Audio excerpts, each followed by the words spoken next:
Hello, welcome to Nate Flicks. I'm Nate, you're you, and April is almost over, which means it is time for a new batch of movies on Netflix. So let's talk about what type of horror you'll be able to stream in May.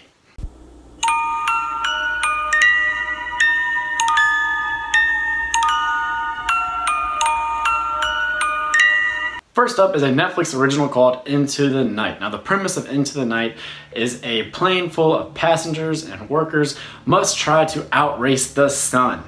Good luck. Yeah, it sounds really dumb, sounds really bizarre, sounds like one of these goofy sci-fi movies that, hopefully this thing has a low budget because then it'll probably be even more entertaining and just a weird little treat. Now, maybe I'm wrong. Maybe this thing is intelligently crafted and that little plot gist, it just sounds a little bit off, but right now, it seems like a guilty pleasure kind of movie. It seems like it should be starring Nicolas Cage as the pilot. In fact, definitely give me a movie where co-pilots Nicolas Cage and Liam Neeson try to outrace the sun. I would be so down. Next up is the movie I most anticipate streaming in May. In fact, I plan on doing a review for it, so be sure to check it out. I am talking about Sinister.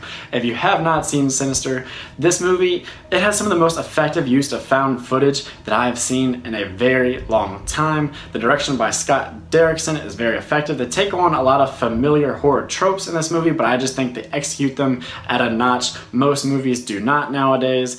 Ethan Hawke is very great in the lead. If you don't know what this movie is, it focuses on a true crime writer who has fallen on a rough patch in his career, and so he moves his unknowing family into a murder house, a house with a lot of history, and he discovers a set of tapes and films that have some really disturbing instances of patricide, and there may even be a bit of demonic presence going on, so be sure to check out Sinister if you haven't. Like I said, I will be reviewing it, and if you like Sinister, Sinister 2 is already on Netflix, so you can do a nice little double feature. I'm not as high on Sinister 2, but that's just me. Maybe it'll suit you better.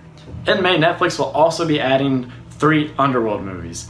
Underworld, Underworld Evolution, and Underworld Rise of the Lycans. Now, this is a series I do not know much about. I have not checked them out. All I really know is that Kate Beckinsale looks amazing and badass in this, and it's something that I'm not quite sure why I never got around to checking out. I think it was just that kind of blue tint to the cinematography. It was a little bit off-putting into some of the bad guys' designs in the trailers. I was like, I'll get around to it, and I just never did. Now I know later inclusions in the series really get a bad rap, or at least were not reviewed well. Fans were not quite as happy with them. So that being said, have you seen this series? Should I check it out? Should I stream it in May? Be sure to comment down below, because I've heard really good things about the first few films, and I don't want to miss out if this movie is awesome as a lot of people say it might be. And lastly, a Jennifer Lawrence movie called House at the End of the Street. Now, this movie came out just as J-Law was really exploding with her career. Winter's Bone had won her a lot of critical clout, and then Hunger Games obviously was a cultural phenomenon, and then you had this movie, which I think got a lot of good reviews and a lot of fanfare just because J-Law was so in at that time. Because I remember seeing it and thinking that it just rehashed a bunch of things I've seen before. It went for some twists that I didn't remember landing, and I just found it kind of meh, middle of the road type of fare. But that is just my take. If you see it differently, you've seen this movie and you love it, be sure to comment below why. That way maybe people can read those and you can sway them to go check this thing out in the month of May. But for me, I think you can do better. I would check out one of the previously mentioned films or one of the other films that Netflix's algorithm will push to you. Lastly, let's talk about which horror movies are leaving in the month of May, and that is Final Destination 1, 2, and 3. So if you are watching this and it is still April and you wanted to get that Final Destination marathon in,